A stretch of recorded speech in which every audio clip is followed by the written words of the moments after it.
Folks, Black Star Network is here. Hold no punches. I'm real revolutionary right now. Support this man, Black Media. He makes sure that our stories are told. Thank you for being the voice of Black America, Roland. Stay black. I love y'all. All momentum we have now, we have to keep this going. The video looks phenomenal. See, this difference between Black Star Network and Black-owned media and something like CNN. You can't be Black-owned media and be scared. It's time to be smart. Bring your eyeballs home. You dig?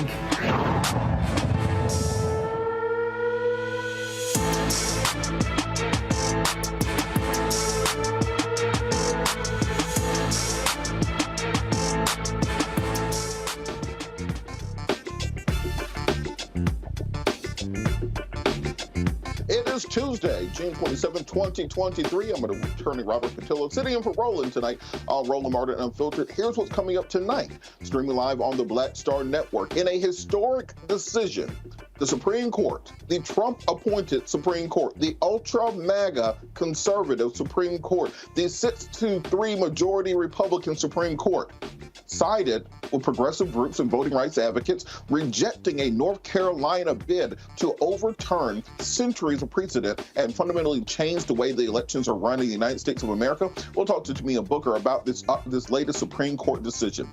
Also, today on Good Morning America, there was an exclusive interview with Ralph Yarl, a Missouri teenager who was shot after mistakenly entering the wrong house to pick up his siblings. We will show you the interview and we'll describe what happened on that horrific night. Legendary actress Angela Bassett finally receives her Academy Award, an honorary Oscar that she deserves, and she has met with a divided public opinion. We'll break down this debate. I know you've seen it. CNN has released the Trump tape. The tape of Donald Trump admitting to all the felonies that he is charged with and basically guaranteeing his ass one ride straight to jail. We're going to break down exactly what this means for the Trump campaign and what will happen to Donald Trump. How do you defend what we heard you say directly on tape? It's summer, and finding delicious, refreshing Black-owned drinks is hard. We'll look no further. Today on our Marketplace segment, we will speak to the creator of Jace's Lemonade about his signature lemonade. It is time to bring the funk on Roland Martin Unfiltered, streaming live on the Black Star Network. He's got it. Whatever the biz, he's on it. Whatever it is, he's got the scoop, the fact, the find. And when it breaks, he's right on time and it's rolling. Best believe he's knowing. Putting it down from sports to news to politics. With entertainment just for kicks, he's rolling. It's on go, roll, y'all. It's Roland Martin, yeah. Rolling with Roland now. He's funk, he's fresh, he's real, the best, you know he's Roland Martin now.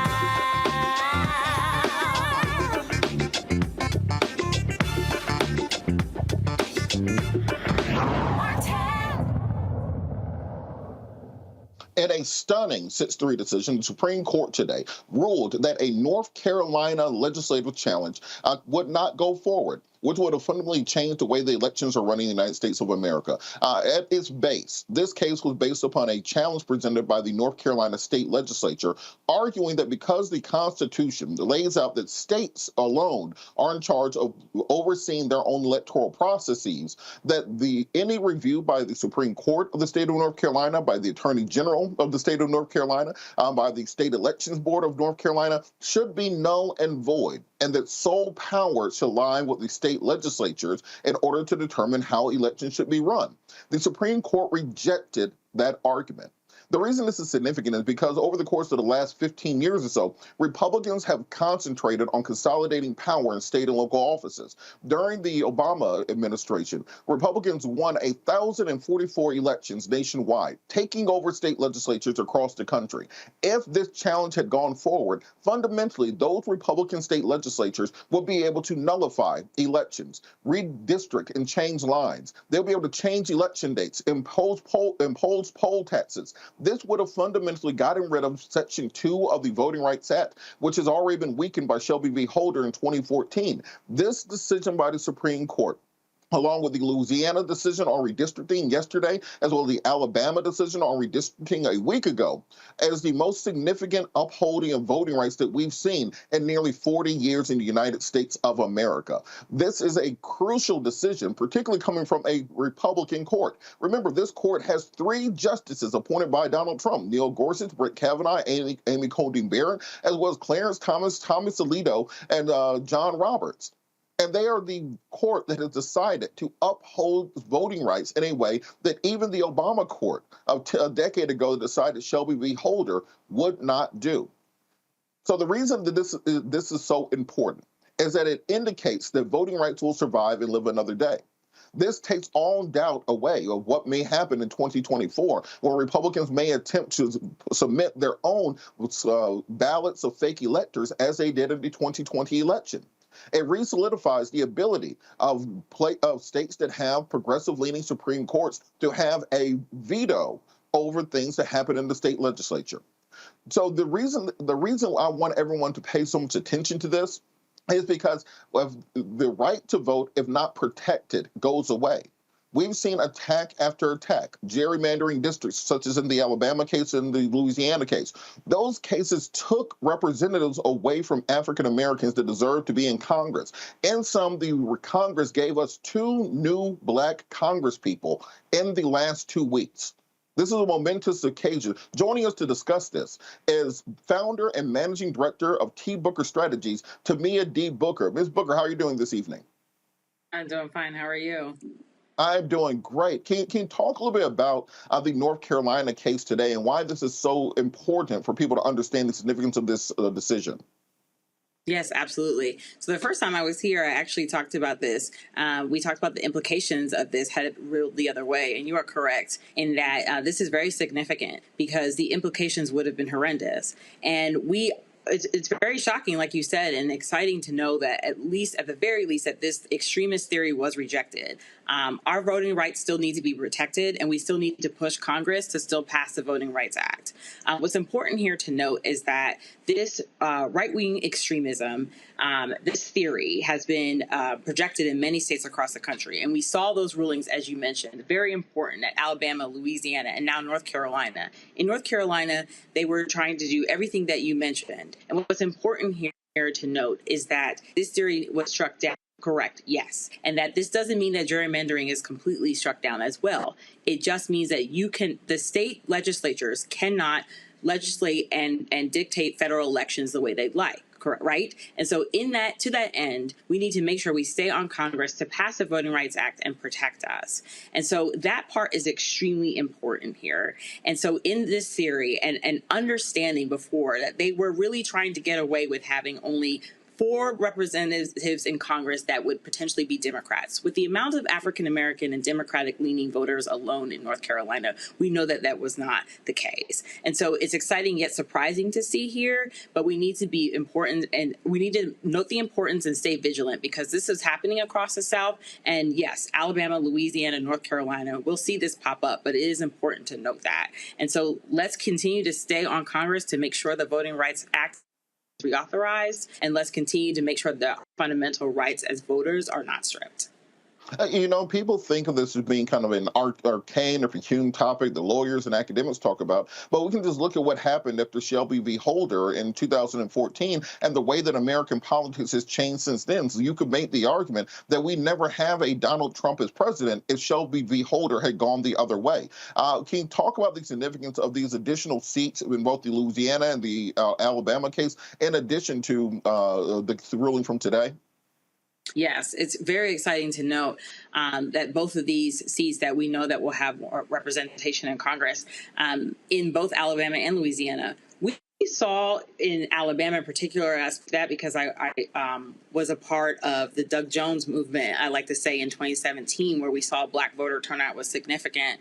And in Alabama, where I worked on a campaign there for mayor, there is a significant Black voter population down there, and to have a state like that with only 1 representative in Congress, and to see how those gerrymandering was insane to just see. And so it's important when you think about Congress as a whole, and when we are frustrated with many things that are not passed legislatively, we know most likely these 2 seats that will be drawn will be Democratic seats. That changes how Congress will be, right? Like, we have a very slim majority in Congress right now. We have a Republican-led Congress who barely could get along, right? We saw how many times it took for them to even support a speaker. So when we think about our next congressional session and where we will be as a country, these 2 additional Democratic Black seats are very significant in how we will change our country. And so it's important when we think about the right to vote and making sure we are out here voting and how we can change many things for us. And so that is why both of these seats are very important. And that's why what is happening in North Carolina is also extremely critical. So it's exciting to see both in Alabama and Louisiana. There are a lot of people down there that have been working on voter turnout and engagement, and to see that we will have some more representation there, and Black representation. And who knows what that will bring as the years come, as there could possibly be even more congressional seats drawn there. What does it say about the Supreme Court that it appears, instead of the traditional liberal versus conservative split that we've seen going back and forth for the better part of a century, as now we have a 3-partite system? On the one hand, you have the 3 liberal justices. You have Kagan, you have Ketanji Brown Jackson. You also have the other Obama, or Sotomayor. Then on the then you have the far conservative wing of the party with Alito, Clarence Thomas. Then you have the Roberts wing of the party, and along with Gorsuch and seemingly Amy Kavanaugh, that seem to be very centrist on these issues. Can you talk about what that might mean going forward, to have a Supreme Court where the same court that decides the Dobbs decision also decides to protect voting rights? What does that mean going forward? Yes, I think it's really interesting, because I think you broke it down very well, where we looked at this as the liberal versus conservative. And I think there's the liberal, there's the extreme, and then there's the centrist. I think it'll be really telling as we look at these cases moving forward. When Alabama came, I barely read it because I was like, my heart was broken because I knew it was going to go the other way. Then I looked at it again and I was stunned. So I think it's going to be very interesting to see the changes that will be made on certain ways. And I think there's also a way to view this, right? Especially when you even look at the North Carolina case. If these were Democrats, you have to look at it in that way too. They wanted to make some extreme gerrymandering rules as well. They may have felt that would have also been unconstitutional, right? Because yes. And so there has to be a standard set. And I believe that's where this ruling came from today, is that this cannot be the standard that we set for either party in power. We have to make fair lines that have to be drawn when it comes to voting rights. And I think that's important across the board. So if we're going to protect our democracy, then we need to protect our democracy regardless of party. And I think that is what ended up happening today. And you saw that alignment, with the exception of the extreme, to me, the extremists of the court. And so I think that's what we're going to see. I think when it comes to certain fundamental issues with both parties that are controversial and down the line, I think it's going to be interesting. But I do think when it comes to some of these issues that are critical to the democracy, I think we'll see some more rulings similar to what we've seen over the last couple of weeks. Absolutely. And I think that it bears to mention that 2 of the justices who are on that extreme MAGA wing of the Republican Party that vote against the voting rights, that vote against everything else, are 2 of the justices that we know have wealthy sugar daddies that take care of them. You have Clarence Thomas and his sugar daddy. You got Justice Samuel Alito and his sugar daddy. So when we take these people who are being paid basically for their votes, we take them out of it, it seems that there's a consensus on the court that's important going forward. And I think this case, this North Carolina case, may be just below as important as Marbury versus Madison. The reason being that Marbury versus Madison established the principle of judicial review.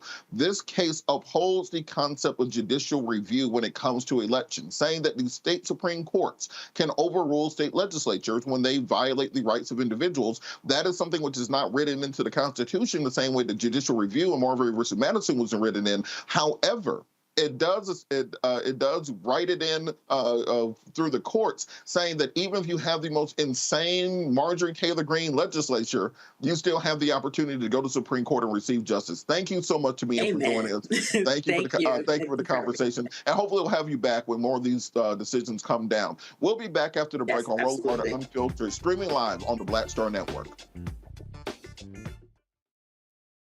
Hatred on the streets, a horrific scene, a white nationalist rally that descended into deadly violence. White people are losing their damn minds. As an angry pro-Trump mob storms the U.S. Capitol, we've seen We're about to see the rise of what I call white minority resistance. We have seen white folks in this country who simply cannot tolerate black folks voting. I think what we're seeing is the inevitable result of violent denial. This is part of American history. Every time that people of color have made progress, whether real or symbolic, there has been what Carol Anderson at Emory University calls white rage as a backlash. This is the rise of the Proud Boys and the Boogaloo Boys. America, there's going to be more of this. Here's all the Proud Boys, Dave. This country is getting increasingly racist in its behaviors and its attitudes because of the fear of white people. The fear that they're taking our jobs, they're taking our resources, they're taking our women. This is white fear.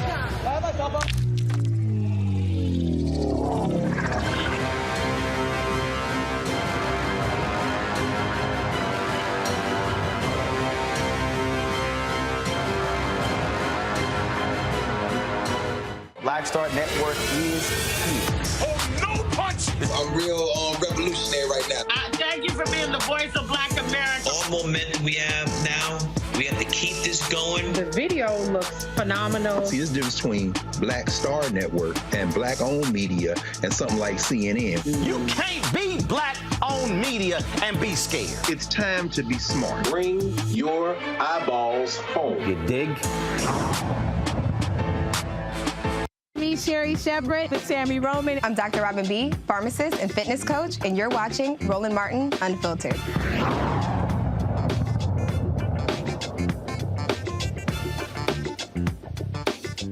Welcome back to Roland Martin Unfiltered. Let's continue this conversation about the Supreme Court hearings, about the North Carolina case from today, as well as the Louisiana case from yesterday and the Alabama case from last week, as well as the upcoming cases, including decisions on affirmative action, decisions on student loan forgiveness, as well as religious liberty. Our panel today, we have Dr. Mustafa Santiago Ali, former senior advisor for environmental justice at the EPA, Randy Bryant, DEI disruptor, Washington, D.C., Joe Richardson, civil rights attorney, joining us from Los Angeles, California. And Joe, I'm going to start with you on this. What was your takeaway from the court's decision today with regards to the North Carolina attempt to ostensibly take over elections for the indefinite future? People, I don't think, understand that our entire democracy could have been gone today if this decision went down differently. No doubt about it, really. And to be perfectly honest with you, it's a bit of a miracle. First of all, perspective is in order, right? Because had they not gutted Section 2 of the Voting Rights Act 10 years ago, we wouldn't be here, because the states in the South that has historically been racist would not have been able to change voting rules without federal approval. So that's thing one. It's part of helping to clean up a little bit of a mess. But that being said, to your point, having something happen that's so ridiculous. Historically, the Constitution was written in a certain way. There's two phrases that they focus on in the Constitution related to the regulations of state legislatures, of the states, related to federal elections and carrying them out. And before there were state legislatures with a House and a Senate, et cetera, et cetera, et cetera. This was written in the Constitution so that the states have some say over how the elections go. What they wanted to happen, though, and which is what was advanced with this independent theory, which they like to call it, the ISLD, was that if the state legislatures decide to do X or Y or Z, no one else involved in it. The governor can't veto it. The state Supreme Court can't do anything about it and overturn it, even if it's unconstitutional. And the people can't even weigh in with a referendum or something like that, which is ridiculous. And it's been dismissed out of hand a million times over the last 100 years. But with this Supreme Court, folks are bold. Okay, and the reason why they're bold is because they got over on abortion. They got over on voting rights to some extent. And so basically, this would have centralized power where it lies with Republicans. That is with the state legislatures. So even other state electeds et cetera, and appointed judges, et cetera, would not have been able to do anything about what the legislature decides to do. And so that's why it was really important. And we'll see if that holds going forward. To your point, perhaps we found a little bit of a area here where we can pitch something a certain way, and the not so conservatives, the not as conservatives and not as draconian folks on the Supreme Court will let common sense prevail, as well as Supreme Court precedent. We'll see what happens in the future, but it's extremely important because it would have broke the whole thing down. And, on that point, it's an insane thing to say, but Justice Kavanaugh ain't been that bad so far. He's had some clunkers, but in large part, he's come down the right way on many of the decisions. And when you think about his lower court record, him and Merrick Garland on the circuit courts have very similar voting records. I think Republicans are going to be upset to find out that they have a non-crazy right-wing conservative on the court, but rather a doctrinal moderate. Randy, I want to go to you. So going into the Dobbs decision, we saw so many protests, so many rallies, so much public information around the Supreme Court and their decision. They had to block off streets, evacuate the court, the decision linked. It was such a big deal.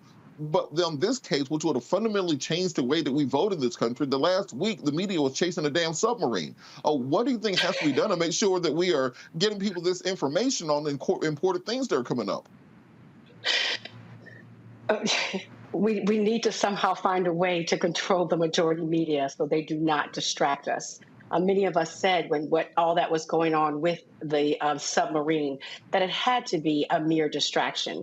Of course, those families have lost their loved ones, but it certainly should not have been 24-hour coverage, particularly when democracy was at stake here. I think that's why we're seeing the decision that we saw, is that it would fundamentally have changed and challenged democracy. To allow the legislator to absolutely be rogue. We couldn't depend. It would be no reason, almost people would feel no reason to vote. So it was so incredibly major. But I do believe that we are a society now that gets distracted very easily. And I believe the news media is oftentimes aware of that and likes to distract us. This is why, as Roland would say, black media is so important. This is why it's so important that we're able to cover these stories and have these conversations, because if you let the mainstream media tell it, the only thing going on this week was the submarine and the BET Awards. That's the way they want you thinking. Meanwhile, we almost lost the right to vote in a couple of days. Mustafa, just diving into this a little bit deeper, I wanted to bring the Alabama and the Louisiana cases in also. Conservatives have argued, well, there's no such thing as voter suppression. You guys are making all that up. But the Supreme Court just had to overturn two districts in two separate states that add 2 additional black representatives to the Congress. What do you think it means to, one, have 2 more black representatives in Congress coming up, but 2, kind of confirming what we've been saying, that there are efforts by state legislators around the country to limit the voices of black people? Well, it's incredibly important. Representation matters, as we often talk about, to have the possibility, at least, of having 2 new African-American members there on Capitol Hill, making sure that folks are being represented in a way based upon what the needs are inside the communities that they come from. So that part is incredibly important. We also have to pay particular attention. These cases are so important. And if I could just answer also the last question that you raised, all of our institutions should be doing a better job of actually educating folks on how important the courts are, on how important democracy is, so that folks have, it becomes a part of nightly conversations around the dinner table or after church or after the mosque or the synagogue or wherever you might go. And when we don't do that, we create these opportunities for nefarious individuals to begin to continue to chip away at democracy. And that's exactly what we've seen going on with these cases that were moved forward. And now that the Supreme Court has ruled in the affirmative in helping to, continue to protect voting rights, if you will. I'm glad that you raised Marbury versus Madison, because it's really about checks and balances. And when we don't have those checks and balances, then we know that democracy is going to continue to crumble. I mean, we should just have to be real about what's been going on. And that's why we have to get engaged. And that's why we have to make sure we're raising our voices. And that's why we also have to educate the next generations of litigators, because this is not the only time that we're going to have to fight these fights. Absolutely. And on my social media today, I saw a lot more posts about Sexy Red and Krishan twerking to Pound Town than I heard about the Supreme Court upholding the right to vote. We got to make sure that we are helping this to penetrate through into the pop culture zeitgeist for people to understand your right to vote is not guaranteed. It is still under attack every day. Joe, I want to turn to some of the upcoming cases that we're expecting decisions on. What do you expect to happen in the affirmative action cases with colleges and universities? Well, I would love to be surprised again, but most of us seem to think that affirmative action is going to go away, so that race cannot figure in at all. It had been whittled away and picked at and nibbled at for quite some time. You go back to Bakke, and you go to some of these other cases where we're dealing with Michigan Law School, University of Michigan Law School, and some of the other cases in the mid-'90s, late 90s, going to the 2000s and the 2010s. And so there is a feeling that with this Supreme Court, at the very least, they'll do 5-4. Now, again, I'd love to be surprised and love to be wrong about this, so that race cannot be a consideration at all in college admissions. That seems to be where we're going. Voting rights is one thing, but, they've been picking at affirmative action for a while, so it wouldn't be a surprise if that's what ended up happening. And it's an interesting time for that, and we'll see what that does in terms of other accommodations. We've got other cases that are coming down, related to these racial issues, and so therefore we'll see what happens. But the sentiment seems to be gone for having affirmative action be being Black, being Hispanic, whatever the case may be, being a consideration in college admissions, and they expect it to go away. I would love to be wrong, though. But people who don't think this is a big issue, remember in California, they got rid of affirmative action already. After they got rid of it, Black enrollment at UC Berkeley dropped by 50%, and it has never rebounded. Randy, well, we only have about a minute left. What do you think happens in the student loan cases?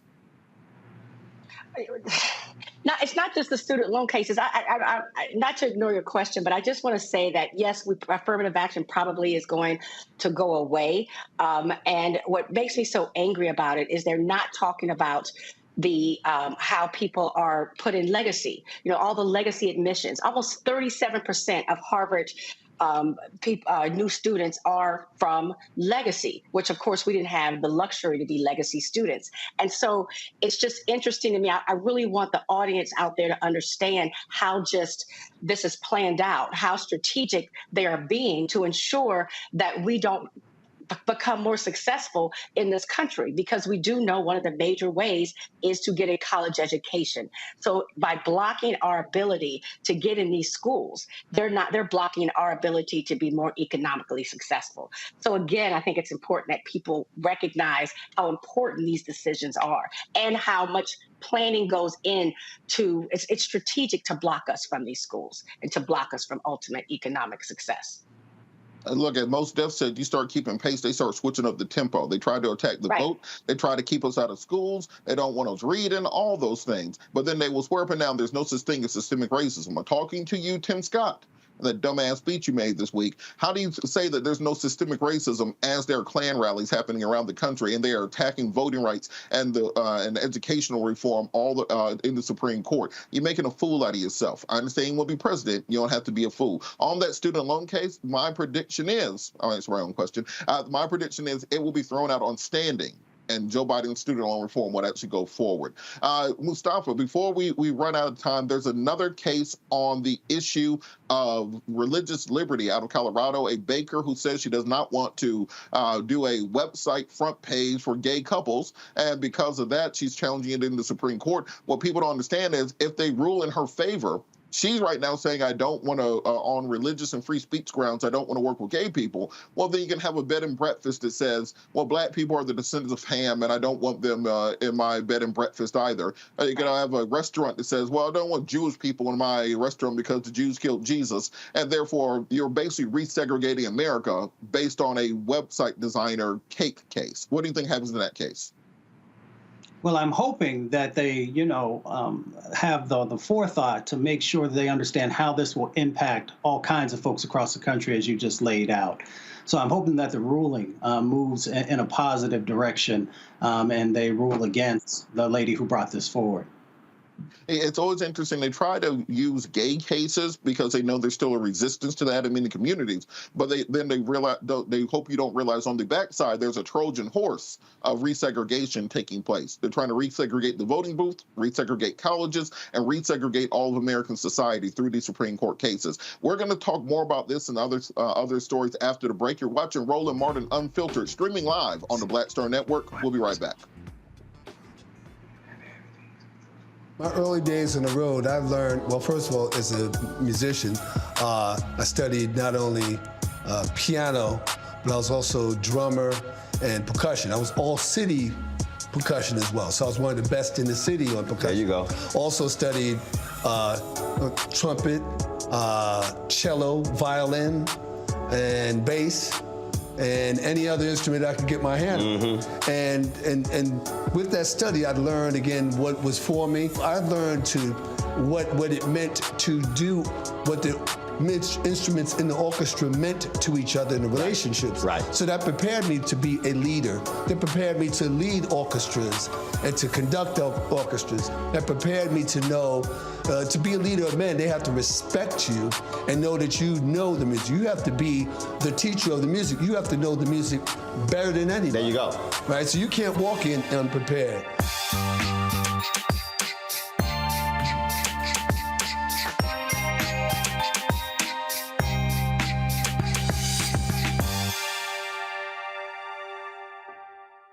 When you talk about blackness and what happens in black culture, we're about covering these things that matter to us, speaking to our issues and concerns. This is a genuine people-powered movement. There's a lot of stuff that we're not getting. You get it, and you spread the word. We wish to plead our own cause. Too long have others spoken for us. We cannot tell our own story if we can't pay for it. This is about covering us. Invest in black-owned media. Your dollars matter. We don't have to keep asking them to cover our stuff. So please support us in what we do, folks. We want to hit 2,000 people, $50 this month, raise $100,000. We're behind 100,000, so we want to hit that. Y'all money makes this possible. Checks and money orders go to P.O. Box 57196, Washington, D.C. 20037-0196. The Cash App is $RM Unfiltered. PayPal is R Martin Unfiltered. Venmo is RM Unfiltered. Zelle is RolandSMartin.com. Hi, my name is Freddie Ricks. I'm from Houston, Texas. My name is Sharon Williams. I'm from Dallas, Texas. Right now, I'm rolling with Roland Martin, unfiltered, uncut, unplugged, and undamn believable. You hear me?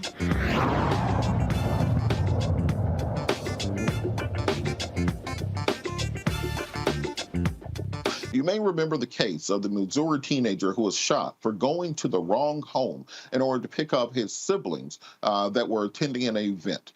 In an exclusive interview with Good Morning America anchor Robin Roberts, Ralph Yarl described what happened the day that he was shot in the head for mistakenly going to the wrong house to pick up his siblings. To the driveway, I walk up the steps, I ring the doorbell. I see 3 different cameras. Like one looking at the driveway, one on the porch. As far as I know, I didn't know their family at all. Like I had never even seen their friends or their parents before, so maybe this is their house. I'm just on the porch. So then I hear the door open. I see this old man, and I'm assuming, oh, this must be like their grandpa. And then he pulls out his gun, and I'm like, whoa. So I like back up. He points it at me. So I kind of like brace, and I turn my head. Before that, I'm thinking, the there's no way he's actually gonna shoot, right? The door is even open. He's gonna shoot through his glass door and glass is gonna get everywhere. Then it happened. And then I'm on the ground. I fall on the glass, the shattered glass, and then before I know it, I'm running away, shouting, "Help me, help me." I was bleeding from my head. I was like, how is this possible? Like, I've been shot in the head. Had you ever seen that man before? Never.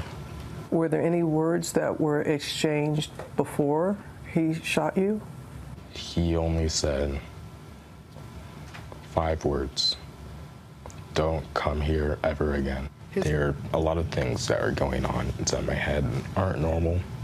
I've been having headaches, trouble with sleep, and sometimes my mind is just foggy. Like, I can't concentrate on the things that would be easy for me to do.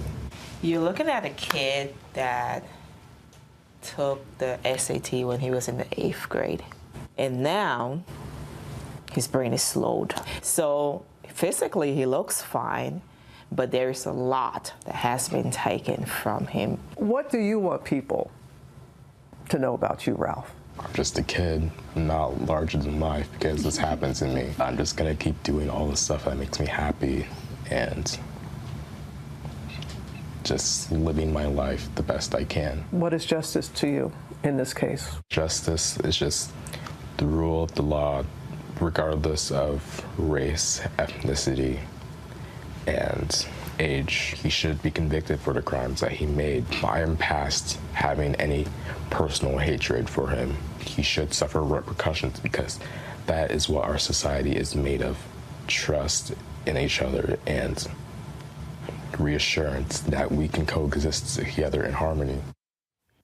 Andrew Lester is charged with 1 count of felony assault in the first degree and 1 count of armed criminal action.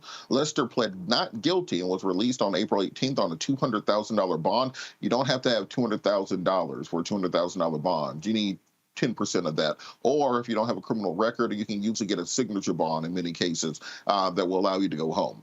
His preliminary hearing is scheduled for August the 31st. I want to bring the panel in on this. Randy, what do you think it says that this young man who has gone through this tragic activity still has faith in our system to get things right? And then you hear someone like Donald Trump, when he gets in trouble, he says, the whole system's rigged, everybody's against me, this is a witch hunt. What does it say to me, the maturity and the poise of this young man and this family in this tragic situation?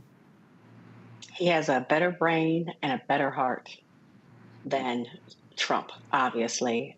His parents should be just so incredibly proud of this young man. I every time I see him, it just breaks my heart that he was trying to do what any of us would ask our children to do, to go and pick up their siblings, and that he almost died. And that, but, you know, and this is a kid who's a good kid. You know, I believe as Black Americans, we try to educate our children and try to make it where they're almost perfect, so this will not happen to them. And here you have a child who is playing multiple instruments, who is in honors classes, who is just doing everything right. And still, because of racism, clearly racism, because of just this anger this man had against us, he was shot. And so it's just heartbreaking. But it should speak to America. How dare someone suggest that we don't still face racism in this country every single day? And it's not just the damage that's done to him, but the damage that's done to all of us parents out here, not just parents, aunts, uncles. I mean, those are our children. And what can we do if we can't even get them to go in our own neighborhoods to pick up our siblings? Mustafa, you know, right after Trayvon Martin died, with my law firm, we started doing a lot of those seminars where we talk to young Black boys, you know, how to respond to police officers, how to interact with them, you know, pull your pants up, to take the headphones out, say yes, sir, no, sir, be cooperative, you know, don't be argumentative and those sorts of things. And then Tamir Rice happened, and I stopped doing them. The reason being that we should not have to change who we are to make someone else see our humanity. The onus should not be on us to fit this Leave It to Beaver perfect version of the upstanding Negro in order to receive justice in this country, or even just basic human and civil rights. The onus should be on the society to change, to see the humanity in all of us, not this idea that if you speak a certain way, walk a certain way, talk a certain way, etc., that somehow you have a lesser level of rights in America. What do you think has to happen in order for people like Mr. Lester to understand and see the humanity in young black men, not simply this caricature presented to them by Fox News and conservative media? You know, to be quite honest, I think there are some people who will never see us as human. They will always see us as less than human. They will see our children as not children, but sometimes as adults. They will continue to see black and brown folks as a threat. And when that is the case, then we're dealing with this very, very difficult situation. But with that being said, through continued education, and making sure that folks like DeSantis and Abbott and others who don't want our story out there of how amazing folks are in our community and have continued to be, will play a critical role in helping folks to rehumanize, if you will. We also got to make sure that when folks do these types of injustices, that they are held to the full letter of the law. And yes, you know, folks will say, well, the gentleman is 84 years old. Well, we've seen often folks who come from our communities who may be in their 70s or 80s who get convicted and are sent to jail. So there has to be accountability, and I appreciate the young brother Ralph Yarl talking about accountability and making sure that there is equalness in that accountability for everyone who's inside of our country, but also that we should find a way to live in harmony with each other. And if we can't find a way to live in harmony, at least being able to respect each other. Absolutely. And Joe, you get the legal question on this one, because often in these cases, it's a officer-involved shooting, so there's civil justice from the city and settlements, etc. But this is just an individual person who violated civil rights of Mr. Yarl in this case. What other remedies may be available to him and his family, particularly given the lifelong trauma and potential injury that he has suffered, even if it's just psychological? This will affect him for the rest of his life. Practically speaking, you need a pocket, right? And so, you know, Gwen Guthrie said there's no romance without finance. So if something that happened where the police are potentially involved, where it happened, where a public entity can be looped in, you're suing the public entity. In this particular case, you're suing the individual. If the individual's a homeowner, you're probably coming after his homeowner's policy, but what has to happen is that has to be considered, and maybe the charging, I forget what they're charging them with, the charging helps with that, helps or hurts, because when something is considered intentional conduct, a carrier may not want to deal with it. But if it's a negligent situation, then perhaps they can hit that particular policy and get a recovery that way. But the only defendant would probably be the individual himself. And therefore, if he's a homeowner, then maybe something can happen. If he's got some money somewhere, maybe something can happen. But at his age, if he's got things in wills and trusts, et cetera, and therefore he was potentially judgment-proof without something that allows him to connect to a policy that he has, then he would be out of luck in terms of collectability. I think that's a really important point, because at the end of the day, you know, you can sue somebody and be awarded a judgment for $1 million, billion, trillion, quadrillion dollars. If they ain't got it, they ain't got it. And so, as you said, often we see people try to move assets to relatives in cases like this, give the house away to his daughter or some other relative, sign over his pension, those sorts of things, so that there'll be nothing that can come along. So I'm hoping that the Yarl family is getting the proper legal counsel necessary to help protect them and potentially salvage any sorts of settlements that can take place. Randy, just back to you quickly. When we talk about this young man and we talk about this situation as tragic as this, and we saw throughout this spring over and over again, a cheerleader shot for pulling on the wrong car door, a woman turned around to somebody's yard and they started shooting at them. What policy-wise can be done so that maybe an 84-year-old man who maybe doesn't have it all together mentally, who probably doesn't even have car keys now, can still have a gun? What can we do legislatively to help curtail these issues?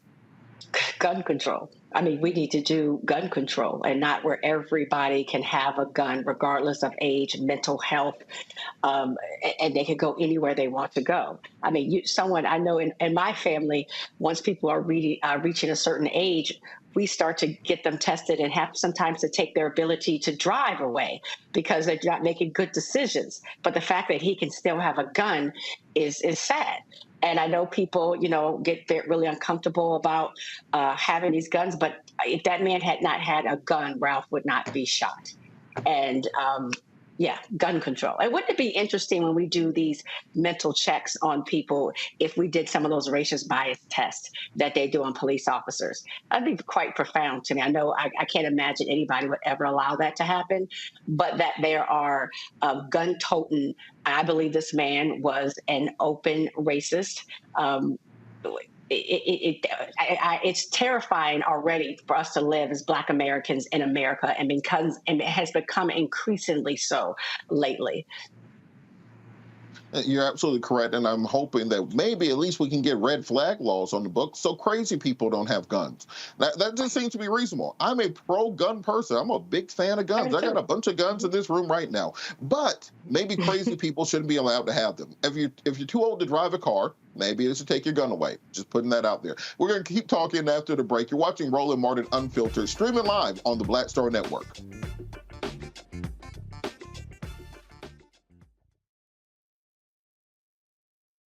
On a next, A Balanced Life with me, Dr. Jackie, a relationship that we have to have. We're often afraid of it and don't like to talk about it. That's right, we're talking about our relationship with money.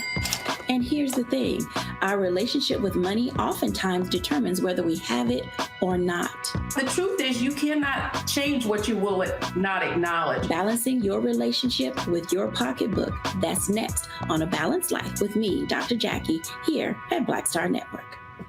On the next Get Wealthy with me, Deborah Owens, America's Wealth Coach, I'm sure you've heard that saying that the only thing guaranteed is death and taxes. The truth is that the wealthy get wealthier by understanding tax strategy. And that's exactly the conversation that we're going to have on the next Get Wealthy, where you're going to learn wealth hacks that help you turn your wages into wealth. Taxes is one of the largest expenses you ever have. You really got to know how to manage that thing and get that under control so that you can build wealth. That's right here on Get Wealthy, only on Black Star Network. Hello, I'm Jamia Pugh. I am from Coatesville, Pennsylvania, just an hour right outside of Philadelphia. My name is Jasmine Pugh. I'm also from Coatesville, Pennsylvania. You are watching Roland Martin Unfiltered. Stay right here.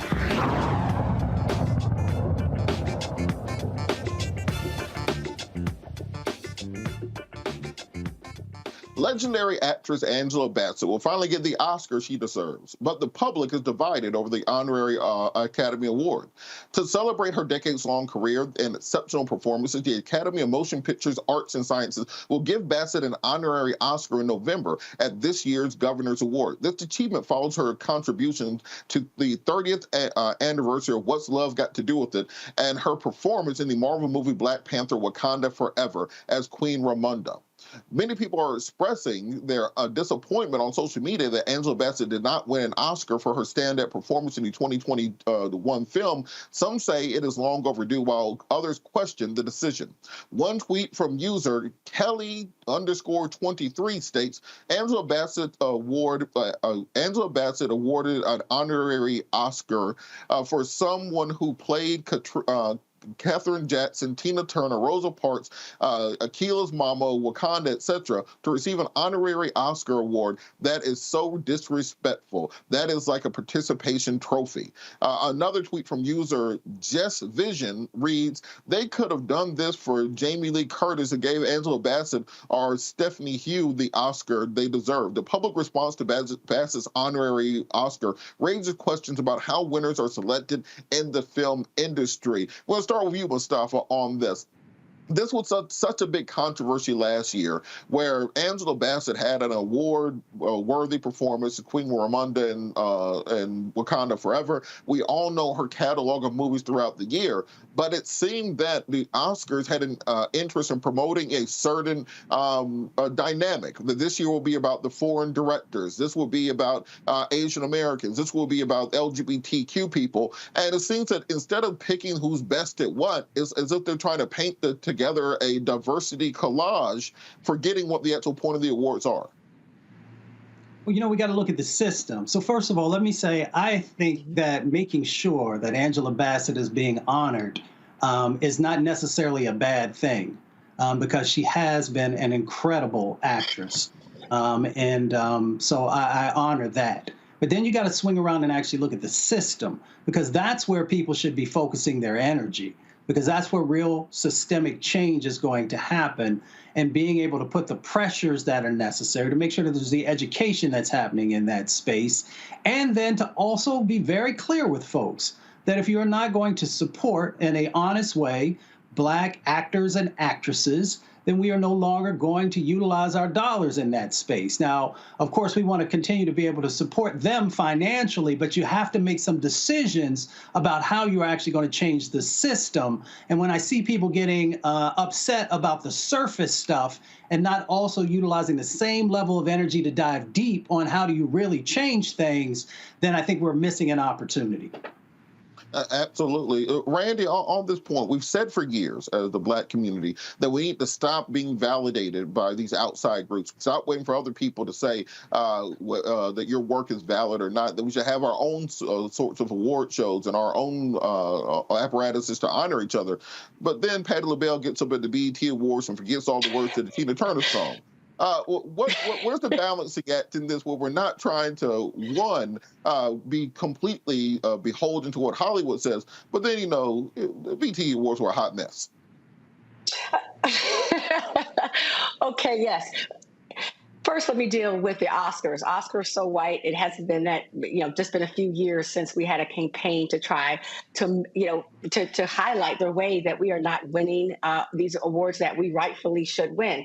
I do believe that we should have our own award shows. I believe that it will exhaust you if you are looking for validation from the majority white culture, right? Because we don't seem to get it.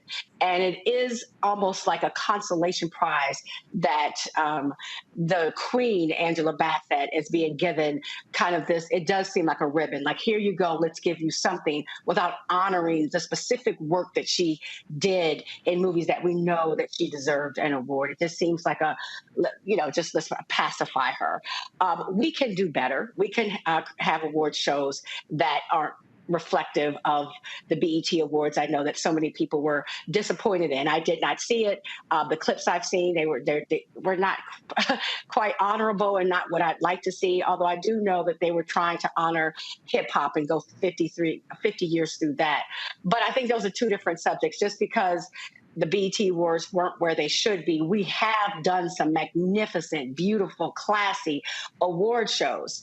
And we just may have to seek that out. At the same time, though, oftentimes when actresses and actors, when they get their awards, they are given even better parts and they are able to earn more money. So they are somewhat beholden to playing in the system, playing within the system that pays them and feeds them. So I believe they have to do both. Which Queen Bassett has typically done. We do see her come to our award show. She's not one of those stars that has been away from the Black community or walked away from the Black community. She's still very immersed with us. But I do believe that we need to have something that continues to uplift us. Or I think we know, as people going to work day to day to day, it kills pieces of your soul when you are not rightfully given credit for the work that you do. Absolutely. And Joe, kind of on this same point, one, I think people forget this. So somebody can find that picture of Angela Bassett and Jamie Lee Curtis. Angela Bassett and Jamie Lee Curtis are about the same age. And Angela Bassett still looks the same as she did in 1993. I think she should get an award a couple of times a week just for that. Just the Melanin Award She should get the Melanin Lifetime Achievement Award every time she walks out the house. Let's just establish that from the beginning. That's why when they say black don't crack, they are talking about Angela Bassett and Tina Turner and Eartha Kitt. But on this idea of getting this outside validation from these people, the Academy or whoever else, why do you think it is that black actors, after being snubbed and disrespected for so long, even still deal with this? I'm of the mind that Angela should just say, look, thank you and all, but y'all can keep it. I don't need it. I don't want it. What y'all say means nothing to me. Why did we still put ourselves through it? It's like Urkel on Family Matters. Laura keeps telling you no, and you just stalk her for like 5 or 6 seasons. Creepy in retrospect. But why do you think we still keep going back? Well, I mean, there's a couple different ways to look at it. First of all, I would rather her have a real Oscar. She absolutely deserves it. One that is for her, her being acknowledged as the best in a category. I don't want to Brother Mustafa's point, make this honorary any less real. I don't think that that's a bad thing. But yeah, she could have won the Oscar for Wakanda Forever. She could have won the Oscar for her Tina Turner role. I'm still talking about that. And to be honest with you, I really don't like watching it because she did it so good, because you knew Ike was going to do something to her and you were hoping that she would get away. And you knew how the movie was going to come out. Now, that's acting. You know what's going to happen and you're still scared to watch it. But in any event, money's green. And so because of that, even though she can't rise or fall on the feelings that are projected to her by the Oscar folks. And so, yes, to be celebrated from our own is a huge thing and a wonderful thing. But it also takes you to another level if you have recognition all the way across the board when you deserve it. If you deserve it, why not? And, it's not even so much about them being in this category or that category. Listen, if you got crossover appeal, you in a movie that made $300 or $400 million, and you are the best actress, you should be acknowledged as such, regardless of who's doing the acknowledging. And so, therefore, to me, to my mind, so yeah, I wouldn't let the sun rise or set on it, because now you holding your breath. Next thing you know, you're going to be disappointed and dead. That's not good. But at the same time, money's green. And so she's getting $450,000 an episode for the TV the work that she does. And maybe it's a little less true in terms of her not having made it, her not doing well as she could be doing. But it takes you to another level, and it opens the doors for others of us. And so it's important that way. If it's deserved, it's deserved. Miss Bassett, if you need appreciation anytime, if you don't want to worry about the Oscars, the Academy Awards, my Instagram is ROBERT. Oh, sorry. Mustafa. So we keep doing this song and dance. It seems like the Oscars started with the Oscars so white hashtag, and then they wanted to overcorrect for that. Then they wanted to go significantly in the other direction. Do you think it cheapens these awards when they're kind of setting out with an agenda, as opposed to just awarding it to whoever did the best job that year? Yeah, I was an athlete in college, and I wouldn't want anybody to just, give me something because I was the only brown person there or something along those lines. So I think it cheapens it if it's because you have not truly earned it. But when it comes to Miss Bassett, we know that she has earned it. If anybody saw that role she did when she played Betty Shabazz, it was just amazing. And she has actually been, represented many of our female leaders there on the screen. So she deserves whatever accolades she receives. But let me just say this also, Robert. In our minds, the NAACP Image Awards or other awards like that should be on the exact same level as the Oscars when you look at the quality that we bring forward. So one, we should make sure that we're honoring our own, but at the same time, we can compete on this other platform as well, and folks just have to be able to honor that. So kudos to Angela Bassett for all the amazing things that she continues to do. And that's the thing we often forget. So she has an honorary Oscar award. She's not going anywhere. She is still going to continue to put out high quality content. And we should make sure that we get behind, because there are these campaigns that help people to get across the finish line for the Oscars. So we should make sure that we are utilizing our ability to push and support in those spaces for both Miss Bassett and other Black actors and actresses who deserve that recognition. And Randy, you know, one of the things I think about with Angela Bassett is you've seen other actresses basically sell out and debase themselves in order to win these awards. You know, they want you to get naked on screen. They want you to be abused by a white man or something. They want you to play a slave somewhere crying. But Angela Bassett never did that. What does it say about her as an individual that she was never willing to stoop to what they wanted in order to win one of these awards? Yes, that's why I keep calling her queen. I believe that she has standards of how she wants to represent Black women. And if you look at every role, while she shows some something where we've had to overcome, she always shows us to be strong. That's why we, love her so much. She's consciously done that. So I would think in her mind, she probably doesn't put too much weight in these awards, but I like the fact that she showed that she was disappointed I like the fact that she didn't smile. I mean, Jamie Lee Curtis, I believe, only acted in that movie for something like 8 minutes. She was barely in that movie. She wasn't carrying a movie so much like Angela Bassett was. But so I like the fact that she just showed, like, I know the deal. I'm here. I'm gonna play the game, but I know the deal. She's a queen. She's a queen. And I will protect you if Vance. I don't hope Vance doesn't come for you though after you gave out your IG. Hey, look. I'm just saying. There's some things that just have to happen in life. And if I got to take an answer for Angela Bassett, that's one of them. All right, we'll be back after the break. We'll be back after the break. You're watching Roland Martin Unfiltered, streaming live on the Black Star Network. We'll be back after the break.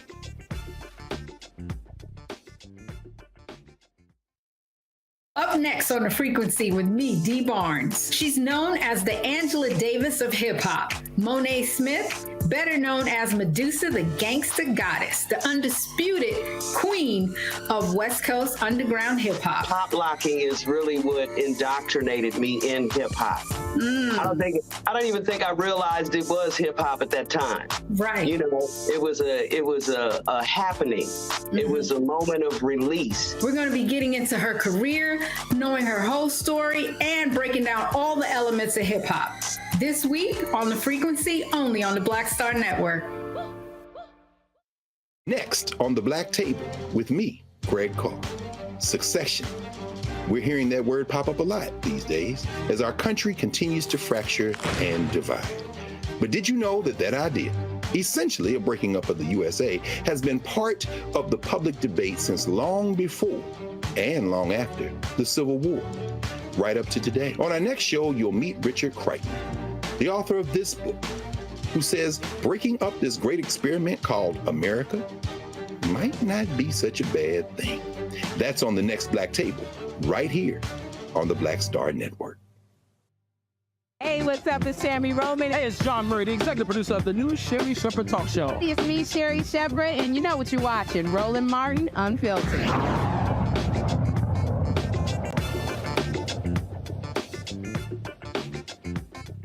Last night, we saw a political bombshell as the tape of Donald Trump talking about the classified documents at his Bedminster Golf Resort that was mentioned on page 15 of Jack Smith's indictment against Donald Trump, the 37 felony count indictment that came down earlier this year.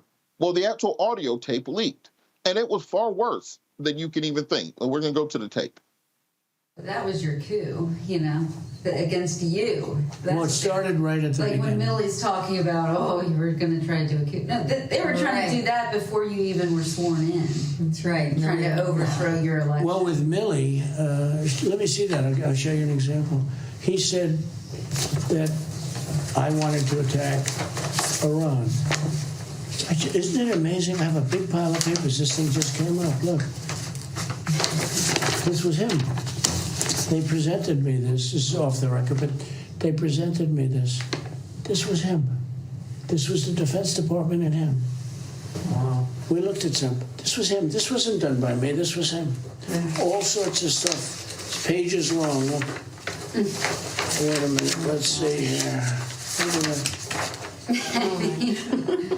Yeah. I just found, isn't that amazing?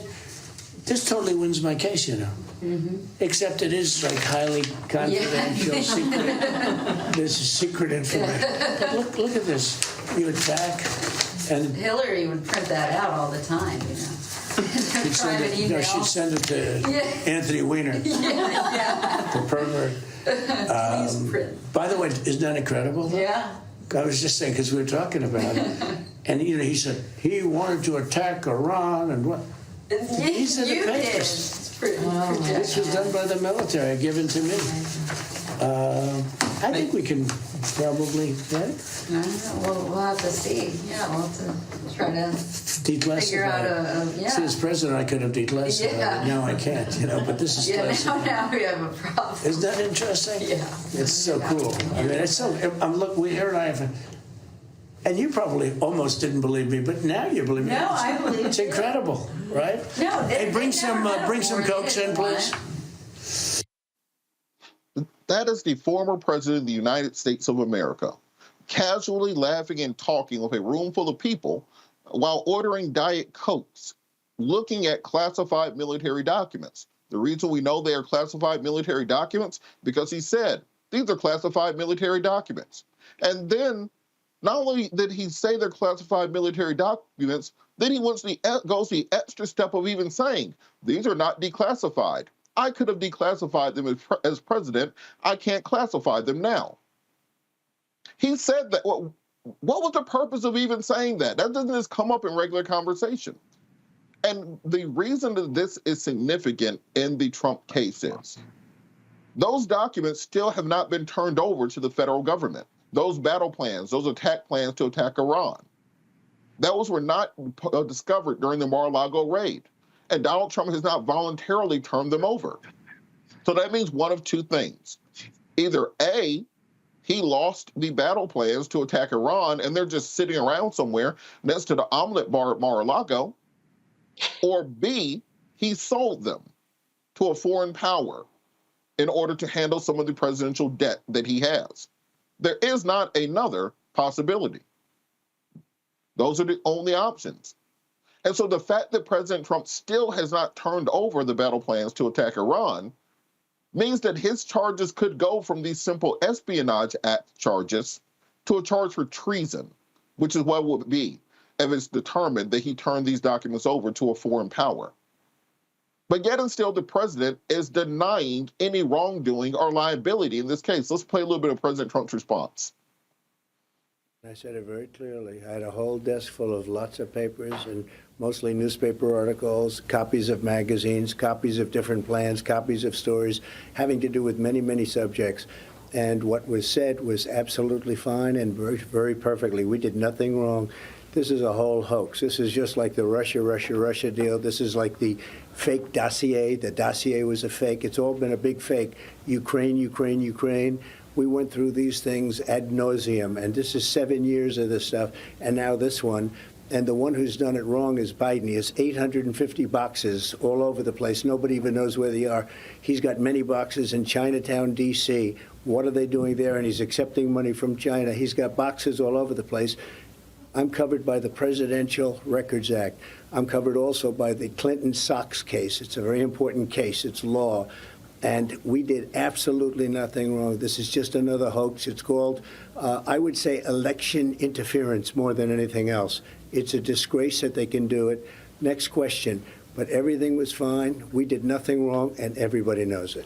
You're not concerned then with your own voice on those recordings? My voice was fine. What did I say wrong on those recordings? I didn't even see the recording. All I know is I did nothing wrong.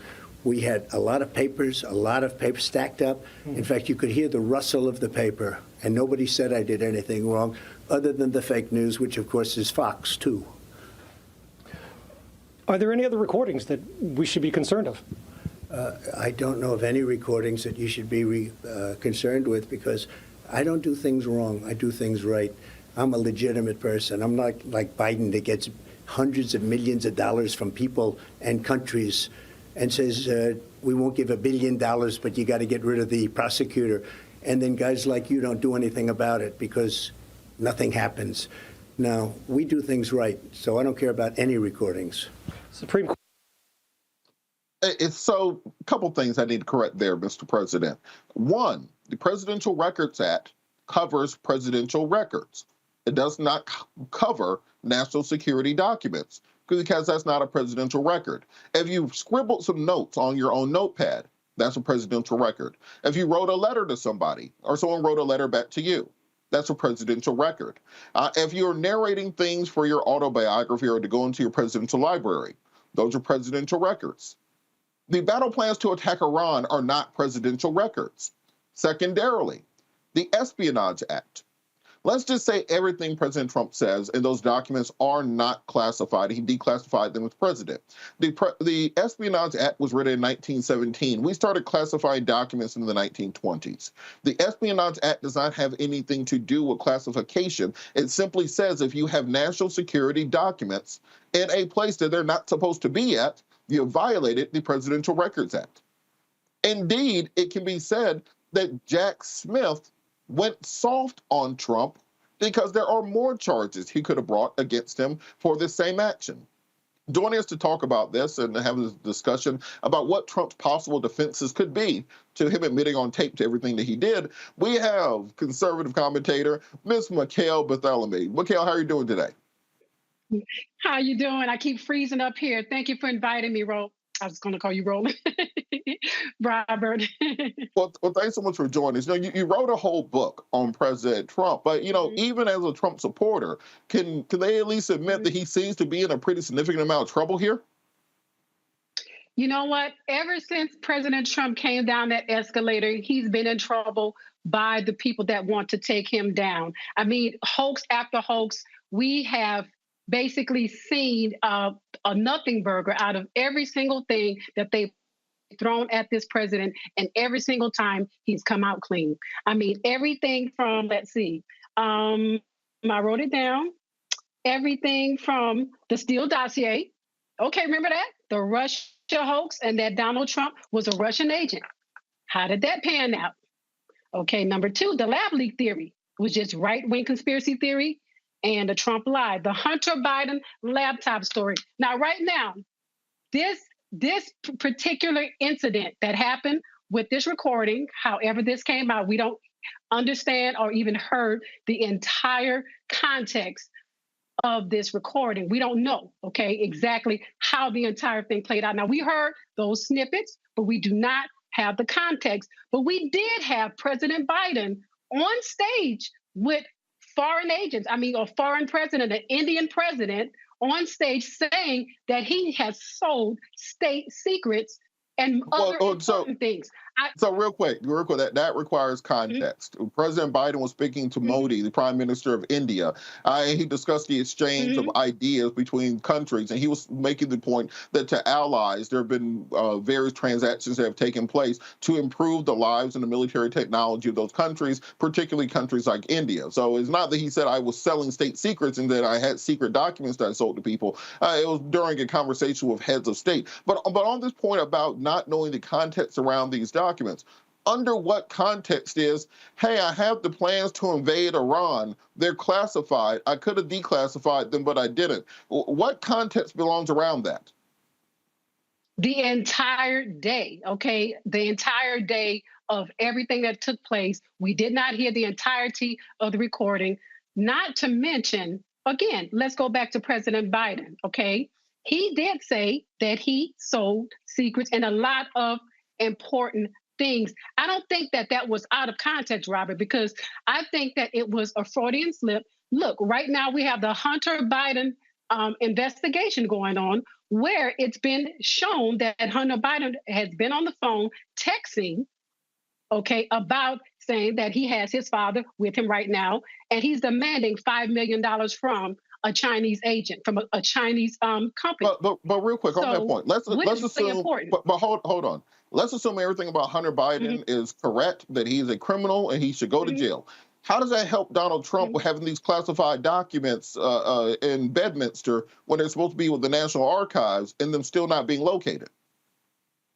And my thing is, if it was classified, why is the media releasing it?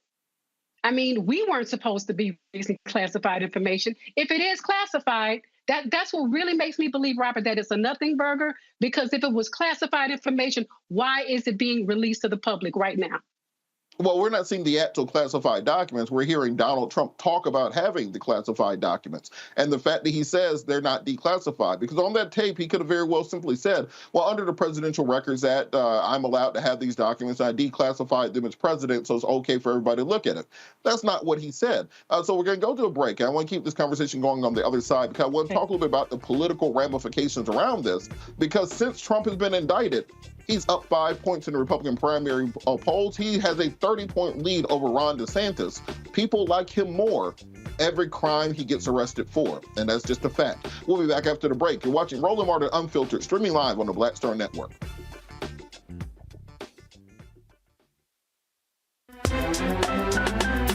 I'm Faraji Muhammad, live from LA. And this is The Culture. The Culture is a two-way conversation. You and me. We talk about the stories, politics, the good, the bad, and the downright ugly. So join our community every day at 3 p.m. Eastern and let your voice be heard. Hey, we're all in this together. So let's talk about it and see what kind of trouble we can get into. It's The Culture. Weekdays at 3, only on the Black Star Network. Hatred on the streets, a horrific scene, a white nationalist rally that descended into deadly violence. White people are losing their damn minds. An angry pro-Trump mob storms the U.S. Capitol. We're about to see the rise of what I call white minority resistance. We have seen white folks in this country who simply cannot tolerate black folks voting. I think what we're seeing is the inevitable result of violent denial. This is part of American history. Every time that people of color have made progress, whether real or symbolic, there has been what Carol Anderson at Emory University calls white rage as a backlash. This is the rise of the Proud Boys and the Boogaloo Boys. America, there's going to be more of this. Here's all the Proud Boys, guys. This country is getting increasingly racist in its behaviors and its attitudes because of the fear of white people. The fear that they're taking our jobs, they're taking our resources, they're taking our women. This is white fear.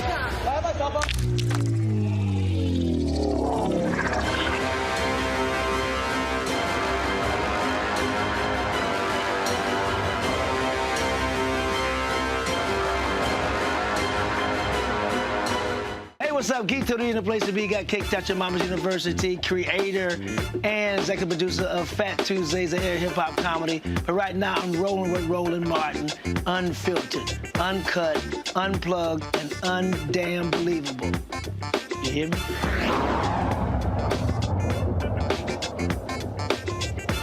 Welcome back. We're still talking about those Trump tapes that leaked to CNN last night. I want to talk a little bit about the Iranian battle plans and why this is so significant, just to give context to the audience. So if you remember back during the Trump administration, there was an airstrike that President Trump launched to kill Iranian General Soleimani. That airstrike took place from secret U.S. military bases located in the Persian Gulf in Saudi Arabia, Kuwait, and Qatar. These battle plans would have the locations of those secret military installations on them. It also would have the locations of naval assets that we have in the Straits of Hormuz and patrolling the Persian Gulf. It would tell the locations where special forces are located within the peninsula and in theater, because those will be the first actors to interdict in this situation. It would have the names of U.S. assets inside the Iranian regime who are working and cooperating with the U.S. government as assets to assist us as covert agents. That information will be inside of those attack plans. It would have the location of U.S. air bases that are currently unlisted that will carry out airstrikes against the Iranian regime. It would also have the name of any internal rebel forces that we are working with, who we can ally ourselves with to be similar to what happened with the Taliban during the Mujahideen during the Afghan-Russian war, where we worked with the Mujahideen at that time because they were our allies within theater working against the Russians. All those things will be included in those Iranian battle plans, and we have no idea where they're currently located. We don't know. He did not turn them back over to the FBI, did not turn them over to the National Archive. They were not discovered in Mar-a-Lago. So, Mikhail, I want to bring you back into this conversation. Do you think it is a danger that these documents are out there, and why hasn't Trump returned them yet? Well, this is why there is an investigation, because we do not have the details as to everything that is going on. Again, that recording was not in its entirety. Now, I know that you're saying that he said specific things, but at the same time, we do not know the context. And from what I understand, that recording, who recorded this? Robert, who recorded it?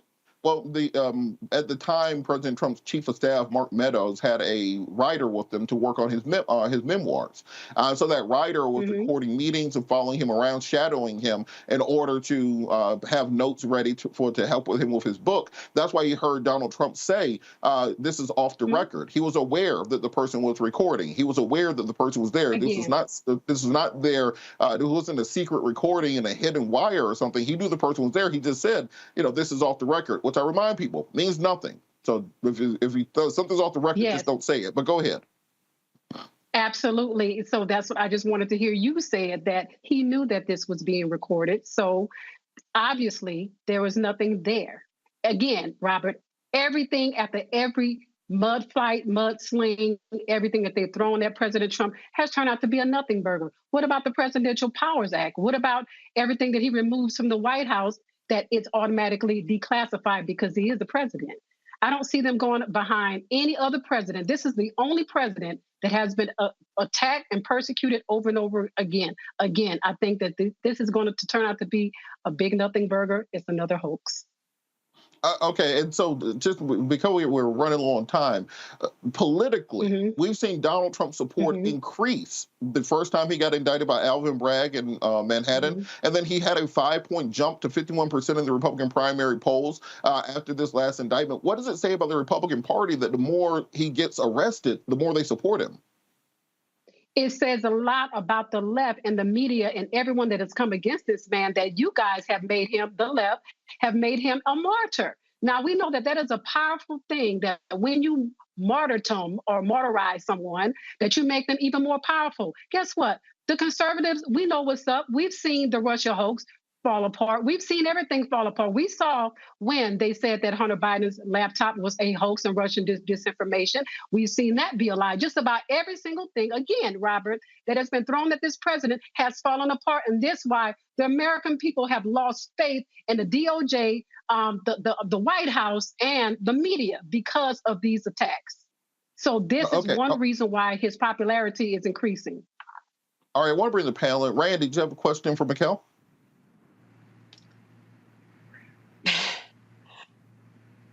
Well, I'll start out with a statement. The sad thing, because we heard what we heard on the tapes.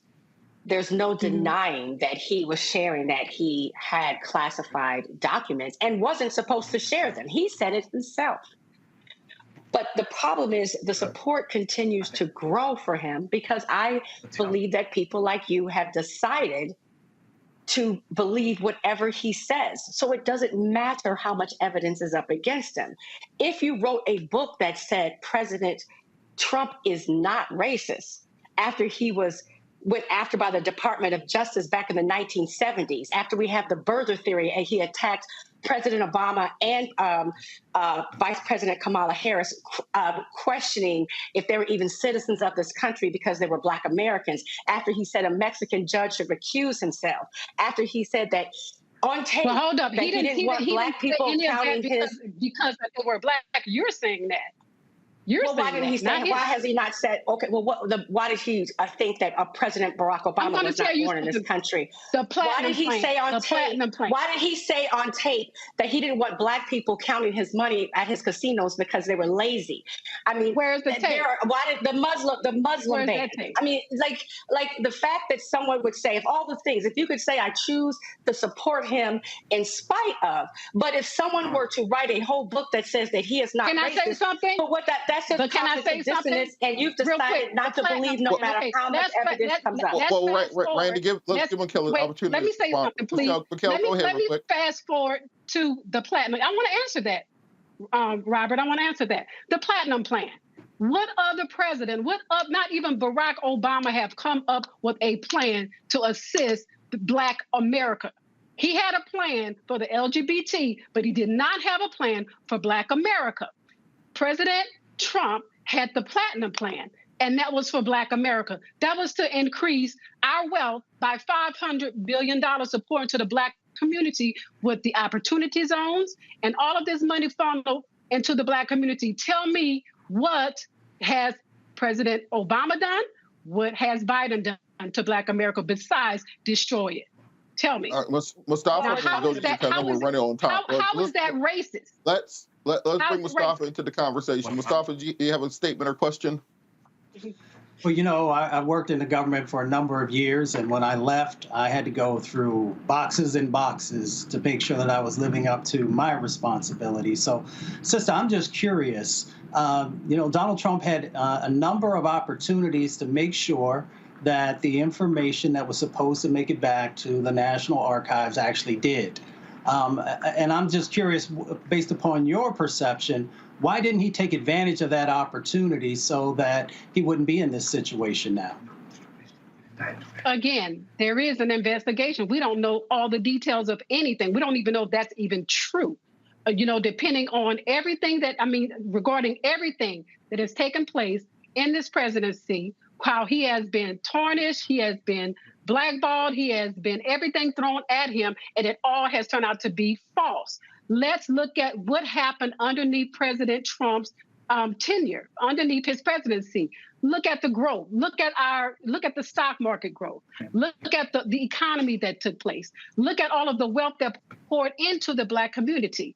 Okay, so why is it that we would rather see him destroyed than to see him back in the White House doing the job for the American people, putting wealth back in our pocket, making us oil dependent? Mikhail, just real quick, it's not, Mustafa, I don't think it's asking the political question. He's asking the legal question. There's pictures of the boxes in the man's bathroom.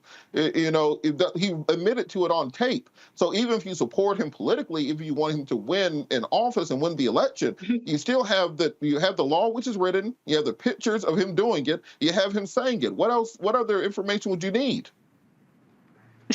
All I saw just yesterday, President Biden admitting to selling state secrets and other important information. Now, what about that? Don't you guys understand? Nobody is going against him. Nobody is attacking him. Nobody is arresting President Biden for selling state secrets. He admitted to that on television. All right, Joe, do you have a question? I want to bring you in also. Quickly, I mean, you know, we'll have some objective disagreements about these things as pertains to what Obama did, that Trump did. He got elected twice, did get impeached twice, did get indicted twice, did get sued for defamation, but that's another thing.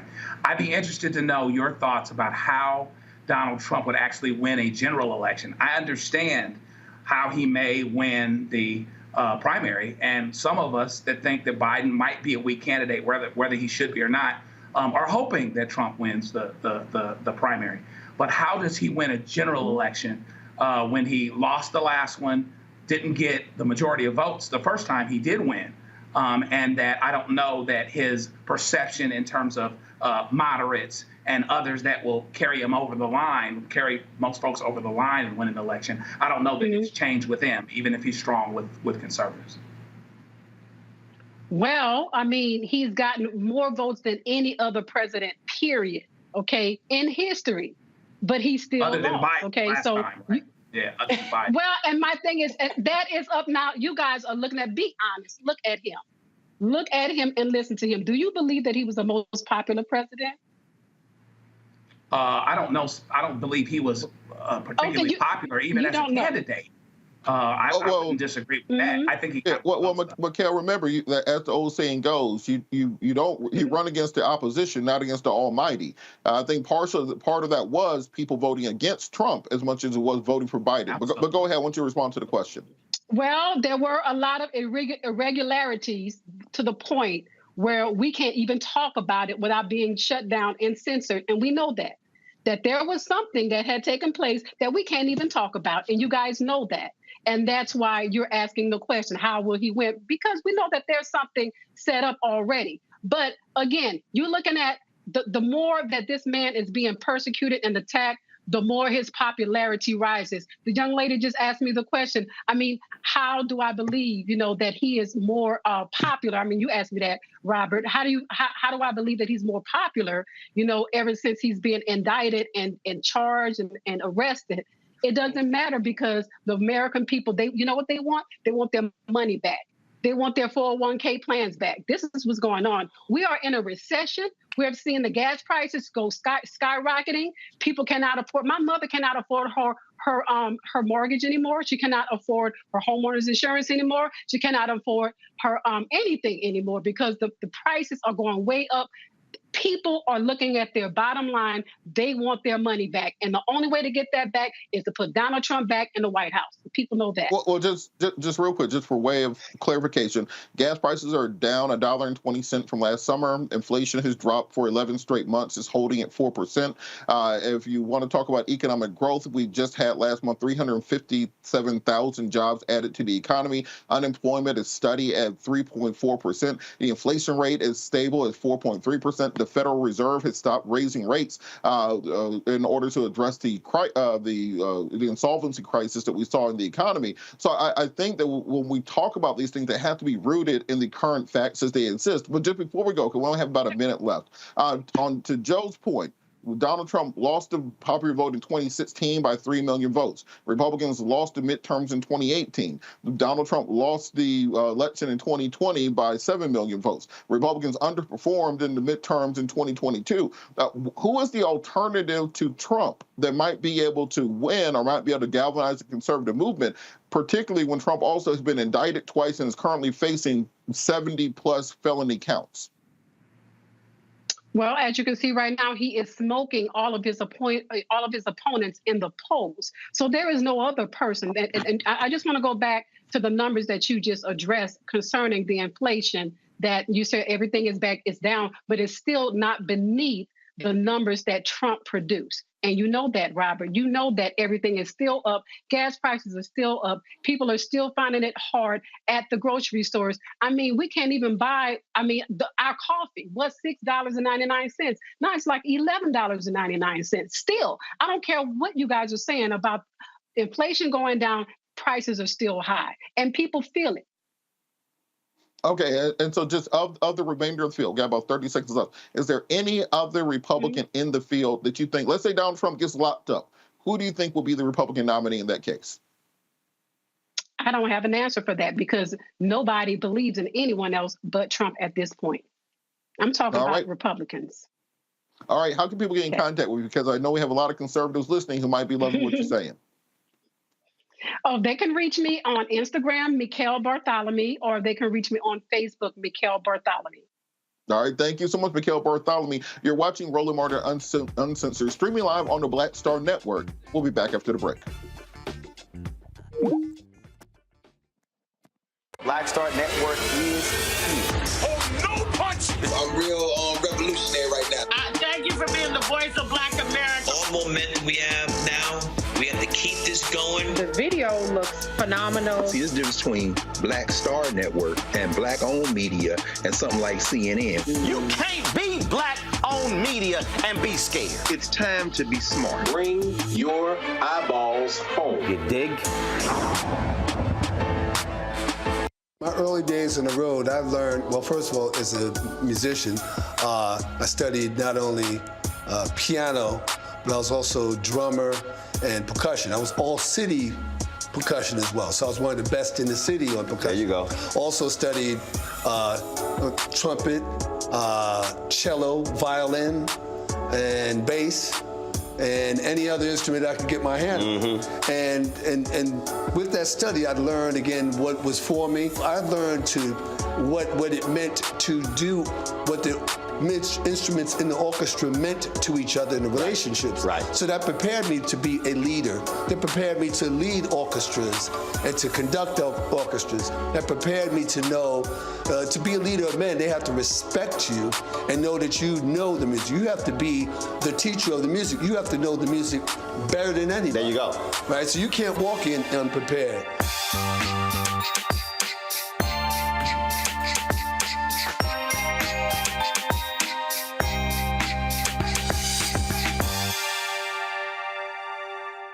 talk about blackness and what happens in black culture, we're about covering these things that matter to us, speaking to our issues and concerns. This is a genuine people-powered movement. There's a lot of stuff that we're not getting. You get it, and you spread the word. We wish to plead our own cause. Too long have others spoken for us. We cannot tell our own story if we can't pay for it. This is about covering us. Invest in black-owned media. Your dollars matter. We don't have to keep asking them to cover our stuff. So please support us in what we do, folks. We want to hit 2,000 people, $50 this month, raise $100,000. We're behind 100,000, so we want to hit that. Y'all money makes this possible. Checks and money orders go to P.O. Box 57196, Washington, D.C. 20037-0196. The Cash App is $RM Unfiltered. PayPal is R Martin Unfiltered. Venmo is RM Unfiltered. Zelle is Roland at RolandSMartin.com.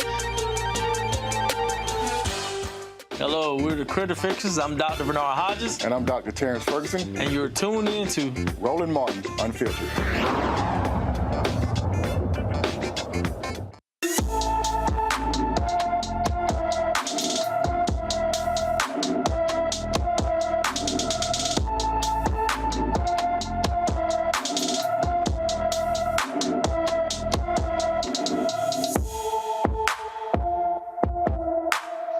Today on Black and Missing, David Ibila has been missing from his Cleveland, Ohio home since June 7th, 2023. The 15-year-old is 5'9" tall, weighs 145, with black hair and brown eyes. Anyone with information about David Ibila is urged to call the Cleveland, Ohio Police Department at 216-621-1234. That's 216-621-1234. And of course, we hope for his safe return home. That's why we focus on these situations and these cases of black children in particular who are missing, because the mainstream media is too busy chasing that damn submarine. Going to the headlines, a white woman in Florida who shot and killed a black mother is formally charged with manslaughter. Susan Lawrence is accused of the fatal shooting of A.J. Owens in front of her 9-year-old son in Ocala, Florida, earlier this month. State's Attorney William Gladson says there is insufficient evidence of hatred, spite, ill will, or evil intent for a murder charge. Lawrence faces up to 30 years in prison with a manslaughter with a firearm and assault charges. I want to bring the panel in on this. Mustafa, what do you think about this decision to not charge this woman with murder for this killing, which I think if it was a slightly different dynamic, we wouldn't see this much nuance in this prosecution? Yeah, they fell short of what was required in this moment. You know, when they talk about intent, I mean, she has been very clear. Neighbors and others have shared the language that she's used, you know, the derogatory language, I should say, that she's used, and a number of other things. So it's not like there's not a track record of her having a problem with the children who were black and the black family there. So it's such a shame, because it also sends a message about the value of certain people's lives and which ones don't measure up to the letter of the law, really. Absolutely. And Joe, I'm going to call you Professor Joe for a second. I want you to take us to a 1L crim law class and explain the difference between a murder charge and this manslaughter with a firearm charge that she's facing. Your levels of murder, when you're involved in the death of another, are going to be connected to the intent of what's going on in the mind. So, you know, your first degree is going to be, it's planned, it's premeditated, you thought it through, you had an opportunity to be cool, and you didn't do what you needed to do. Second level is going to be a little bit lower than that. In this state, you need hatred, spite, ill will, evil intent. Those are the things that could have gotten her second-degree murder. There is an argument that was there. There was an extensive history. This woman admitted to calling children of color out of their names in this community. There was a documented thing between these folks, and so there's an argument that this didn't just come out of nowhere. There was no, lack of, oh, this is accidental, I was honestly protecting myself. No, you actually hated that woman, and that could rise to the level of what would get you second degree. Manslaughter is, well, you killed somebody, you were reckless, you were less than intentional and thoughtful, where you were cool and had an opportunity to do something else. I think there's an argument that she should have been, at very least, at the second degree because of the history they had, and she did it from behind a door. How much do you fear somebody? You can't be irresponsible with a gun and shoot through a door. And I thought you were going to go deep and go through mens rea and actus rea and those things, but Randy, on that point, this is kind of the concept of imperfect self-defense, which often results in a manslaughter charge, as in you either misunderstood the situation, you responded disproportionately to a situation, but ultimately it was not you thought you were acting within the law to defend yourself, but you unfortunately were mistaken in that understanding, and thus now you have criminal liability, but not to the point of being murder. We don't see that type of nuance often in cases where a black person shoots another black person. Why do you think so much leniency is being given to this woman, particularly given the circumstances, given the history that she has, and given that this murder took place directly in front of this woman's 9-year-old son? She's a white woman. She has been set up her entire life to be seen as the victim. Any time you watch even a Dateline or a 2020, typically it is a white woman being posed as the victim. Any fairy tale you read, most movies you see, it's the white woman being seen as a victim, although they are less victimized than Black women. So they can't even frame their minds to see her as a killer, as a murderer. And also, how often do we see white people own up to racism? I mean, they always say race was not a factor. So short of somebody wearing a KKK robe and burning a cross, it's very difficult to get white people to the frame of mind where they say this person acted on behalf of or from a hatred in her heart. I don't see how this, like you said, I mean, how can it be fear behind a closed door? It just doesn't make sense. For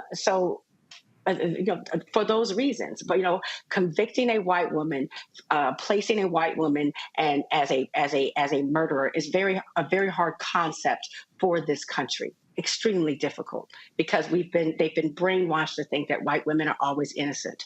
That is what has been so beautiful about people filming things now and us seeing the Karens of the world, because before white women have always been placed as these innocent people that need protection. And actually Black men, how many sit in jail and have been killed on behalf of protecting a white woman. So when it's reversed, it becomes very difficult for them to get the justice that we deserve. And Mustafa, how do you get to imperfect self-defense? When this woman was inside of her house with a closed door, holding a gun, and there's an unarmed woman on the other side of the door with a child with her. What imminent fear was she in?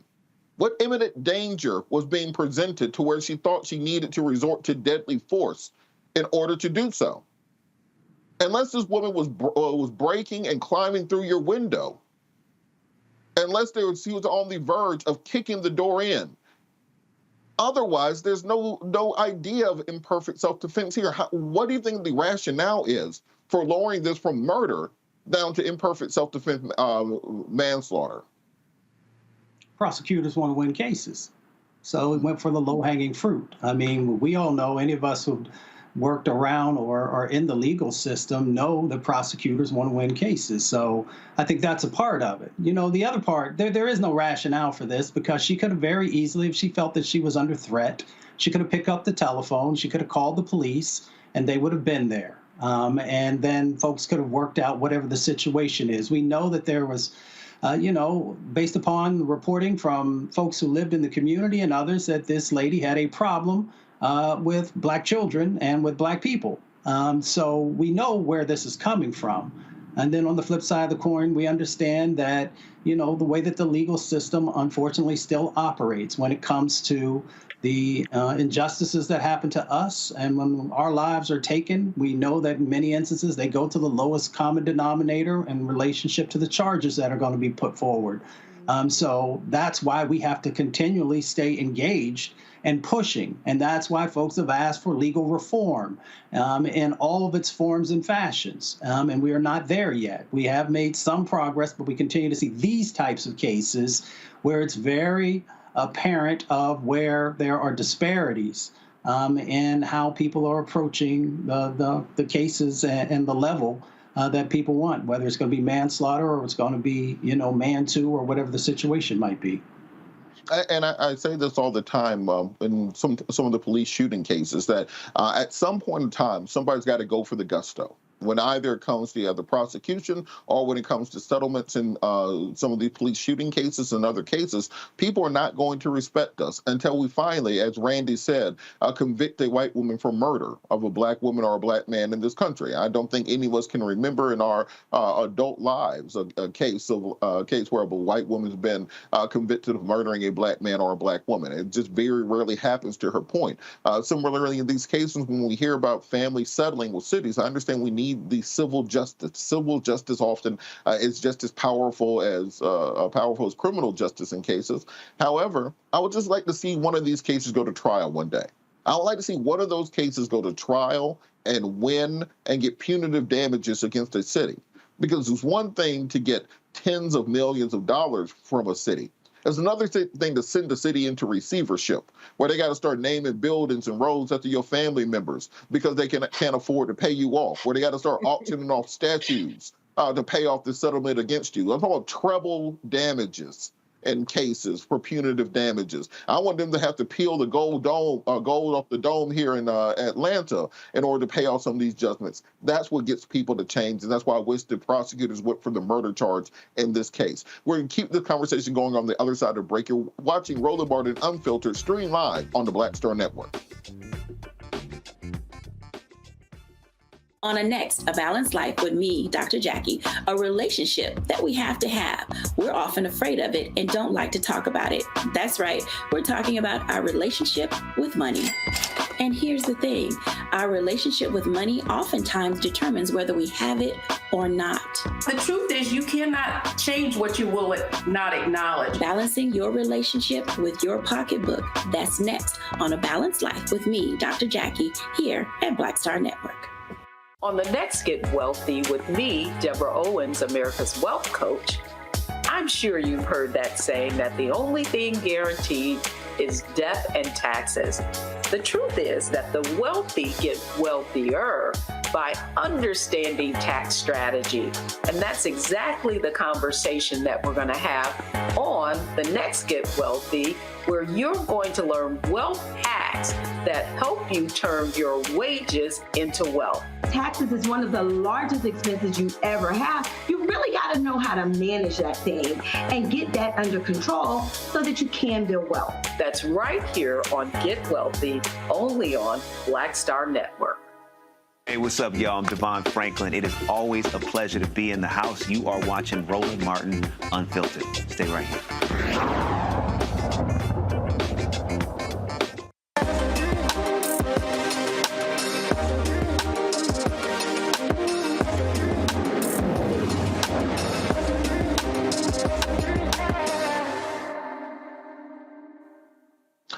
In today's marketplace segment, there's a project to help a parent out during the pandemic has turned into a booming business for 10-year-old Jace from here in Atlanta. Jace's Lemonade offers a unique and refreshing addition to your events with drinks you can customize yourself. Jace, the CEO of Jace's Lemonade, joins me from Atlanta to tell us about his sweet business along with his mom, Kiera Adams. Jace, how are you doing this evening? I'm doing pretty good. This is a great business. This is a great idea. What made you think of coming up with a lemonade company?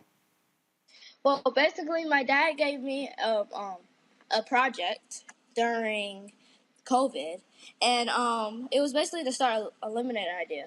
And when we went to try lemonade, and it wasn't that good, so I wanted to make my own recipe. So I wanted to make a lemonade business. So that's how we started. Okay, and so how'd you go about taking, a lot of kids had projects during COVID. A lot of kids probably picked up new things. How did you think of turning this into an actual business? Well, it's basically that we Well, we had online businesses, his dad and I, and that motivated him wanting to have one as well. So the project came about to come up with a business idea, and it's been rolling ever since. Well, that's outstanding. And Ms. Adams, I just want to, commend you, because I think often we don't talk enough about having great parents and how important it is to put kids on the right track towards this. What made you think to get your son into entrepreneurship so young? It was something that I wanted to do when I was a kid, but didn't know how. And as I became an adult and just learning and growing in society, I picked up things on the way. Again, I had an online business, and he wanted to have one as well. So that's how we stuck with the idea. That's outstanding. And Jace, can you tell me about the customization? How exactly does this process work for people buying your lemonade? Okay, so first you pick a size, and then so a super size is 32 ounce, and then regular size is 20 ounce, and then you pick a flavor. The flavor is many flavors. We have over 20 flavors. So you pick a flavor, and then if you want other stuff that have souvenir cups, that's fine. You can get one, and you can put the lemonade inside the souvenir cups. That's outstanding. And so, Ms. Adams, how do people buy the product? How do you market this and sell it? So I run the social media. We're on Facebook and Instagram at Jason's Lemonade, and we just promote when we're having events or if we're teaming up with someone. And I do that on Facebook and Instagram, and then I just started a YouTube as well. The YouTube is more of us going out trying other Black businesses and rating their food. Since we're in the food truck industry, we started with a tent with Jason's Lemonade, and we grew to a trailer. So, that's how we navigate throughout Atlanta. Oh, that's great. I want to bring our panel in on this discussion. Joe, do you have a question for Jason, Ms. Adams? Yes, first of all, thank you for making me thirsty. It messed my whole situation up. I'm trying to drink water. Now I'm going to go look for some lemonade, and it's not going to be Jason's, so that's going to be a separate problem. But in any event, Jace, tell me about what you want to do next, man. I mean, you started with lemonade 2-3 years from now. What do you think you'll be selling then? Well, I want to sell more food, maybe. Maybe we can have more toppings for the hot dogs we have. Oh man, you got hot dogs too? Yes. Yes, we do. Now I need a hot dog and some lemonade. Thanks. Good looking out. All right, Randy, do you have a question for Jason and his mother? I'm very impressed with what you're doing, Jace. What is your most popular lemonade that you have? You said you have over 20 flavors? Yes. To be honest, it might be the strawberry. Strawberry. That sounds good. Yeah. That sounds good. Well, thank you and best of luck to you. And Jace, what's your favorite flavor? My favorite flavor would be pineapple. Okay, so now do you guys mix? Can I get a half strawberry, half pineapple? Yes, you can. You can get multiple flavors. That's what I'm talking about right there. You got to know the market, got to corner that market. Mustafa, do you have a question for Jason and his mother? Yeah, well, Jace, congratulations to you and your family on this. I'm curious. So we're having a heat wave that's happening across the South, and of course, Atlanta is heating up. Do you have a plan to take advantage of this moment? Well, we do events every weekend, so sometimes we pull up in the local parking lot and sell, or we may have a booked event where we service everybody. All right, and since on that point, what are some of the things you guys have you guys connected with any resources here in Atlanta that can help you grow this business? Have you connected with any corporations that might be interested in investing? What's your plan on growing this out?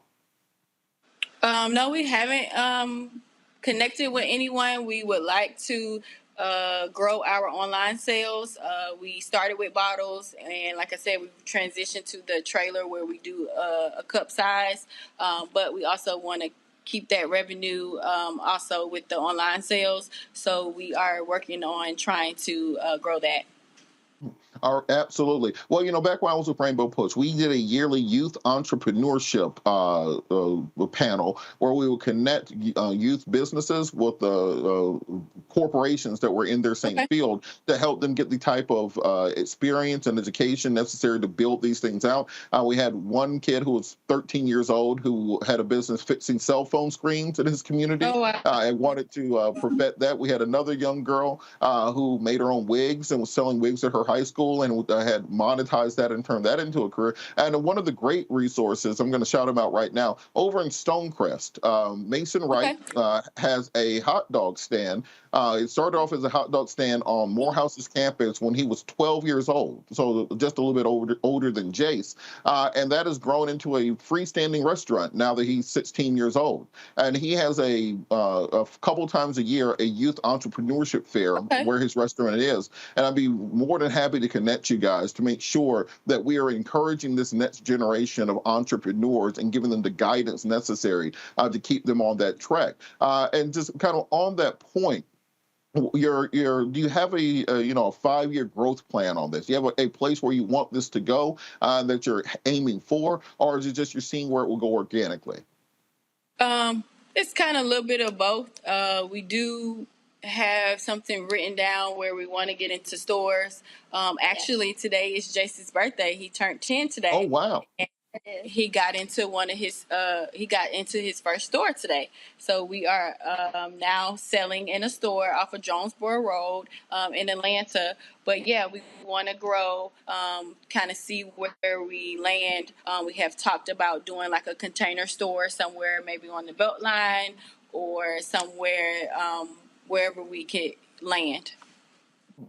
Now, have you put together any, I'm getting into weeds here, folks, so if you have a kid that you want to start a business for, grab your notepad. About to do the same thing you would do if you were in my office. So now, with this, have you guys put together a presentation or a deck that could explain to people, basically a one-pager, on what the business is and how it can grow, how they can invest in it?